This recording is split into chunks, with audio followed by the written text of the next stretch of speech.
MA के विद्यार्थियों के लिए हमने स्टेट इन इंडिया या भारत में राज्य नामक पेपर पे चर्चा शुरू की थी और पाठ्यक्रम पे हम चर्चा कर आए थे और ये देख आए थे कि इस पाठ्यक्रम में भारत में राज्य के संदर्भ में किन किन बिंदुओं को उठाया गया है।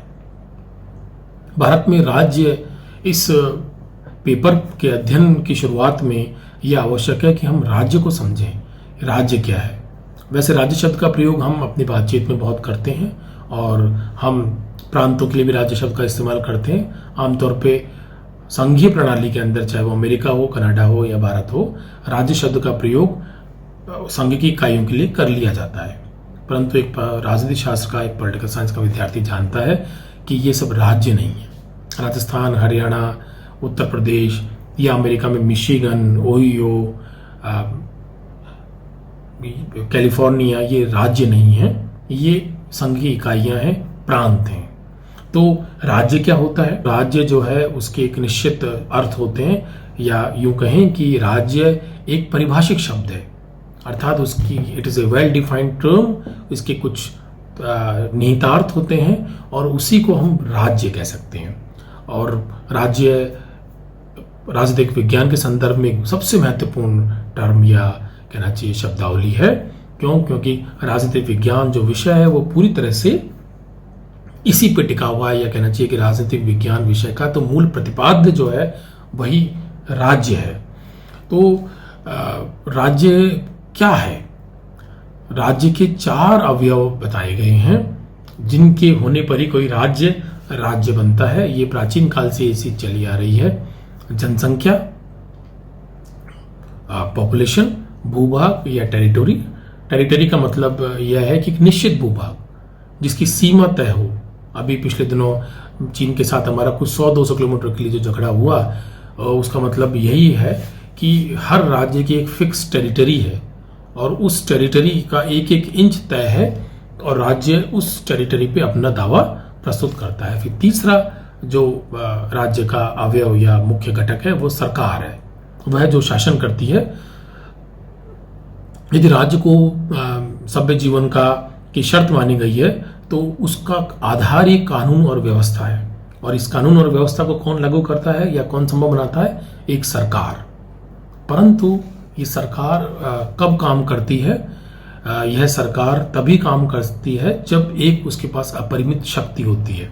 तो इस संदर्भ में राज्य का जो चौथा और सबसे महत्वपूर्ण जो कहना चाहिए घटक या अवयव है वह संप्रभुता है, सॉवरेंटी है। सॉवरेंटी या संप्रभुता के बिना जनसंख्या होने पे, एक सरकार होने पर, एक निश्चित भूभाग होने पर कोई राज्य नहीं बनता।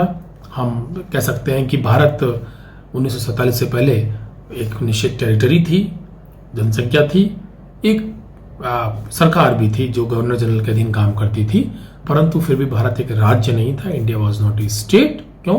क्योंकि भारत संप्रभु नहीं था। संप्रभु के मानी क्या होते हैं? वह सर्वोच्च शक्ति जो उसको अन्य किसी संस्था से महत्वपूर्ण बनाती है या विशिष्ट बनाती है। किसी और संस्था के पास वो संप्रभुता या वैसी सर्वोच्च शक्ति नहीं होती। संप्रभुता के 2 कहना चाहिए कि घटक हैं या 2 पक्ष हैं, एक आंतरिक संप्रभुता और एक बाह्य संप्रभुता। आंतरिक संप्रभुता का अर्थ है कि राज्य के भीतर कोई ऐसी संस्था या समूह नहीं हो सकता जो उसकी बराबरी का दावा करे। अर्थात राज्य के भीतर जो राज्य कह रहा है, जो सरकार कह रही है, वो अंतिम है। और जो बाह्य संप्रभुता है उसका मतलब यह है कि वह किसी विदेशी दबाव से मुक्त होता है और उसके निर्णय लेने में कोई भी विदेशी शक्ति या कोई और शक्ति जो दखल नहीं दे सकती या उसके निर्णय को प्रभावित नहीं कर सकती।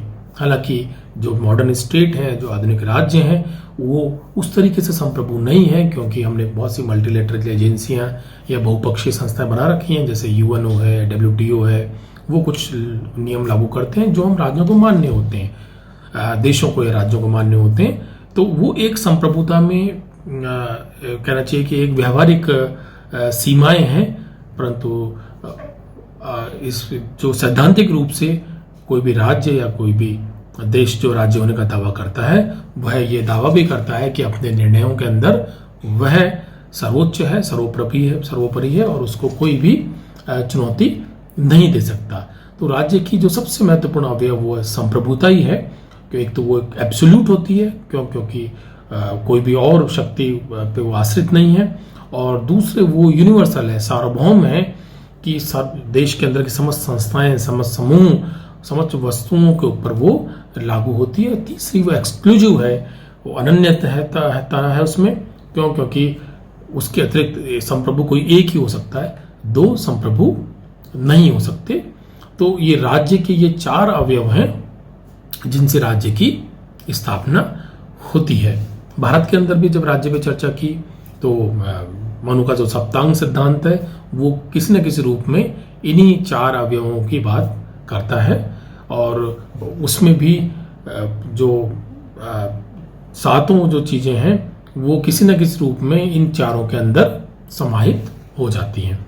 यदि हम थोड़ा सा राज्य के ऐतिहासिक कालखंड को, विकास को देखें, तो प्राचीनतम समय में जैसा कि अधिकांश राज्य की उत्पत्ति के सिद्धांत मानते हैं कि संपत्ति के सृजन से ही राज्य की उत्पत्ति हुई होगी। तो शुरुआती जो राज्य है वो हमें तभी नजर आने लग जाता है जब मनुष्य समाज में संपत्ति का सृजन होता है, अर्थात कृषि की शुरुआत होती है। तो ये माना जा सकता है कि प्राचीनतम राज्य जो हैं वो प्राचीनतम सभ्यताओं के अंदर निहित थे।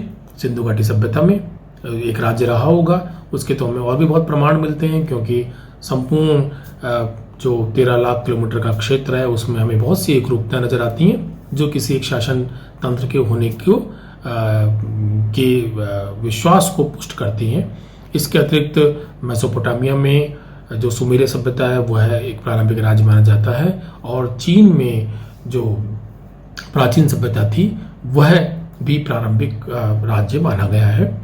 इसके बाद जो प्राचीन ग्रीक में जो पॉलिस स्टेट है, जो नगर राज्य हैं, वो भी राज्य के प्राचीनतम उदाहरण हैं, जो इस तरह के एथेंस में, स्पार्टा में और अन्य जो शहरों के अंदर जो नगर राज्य थे वो संप्रभु थे।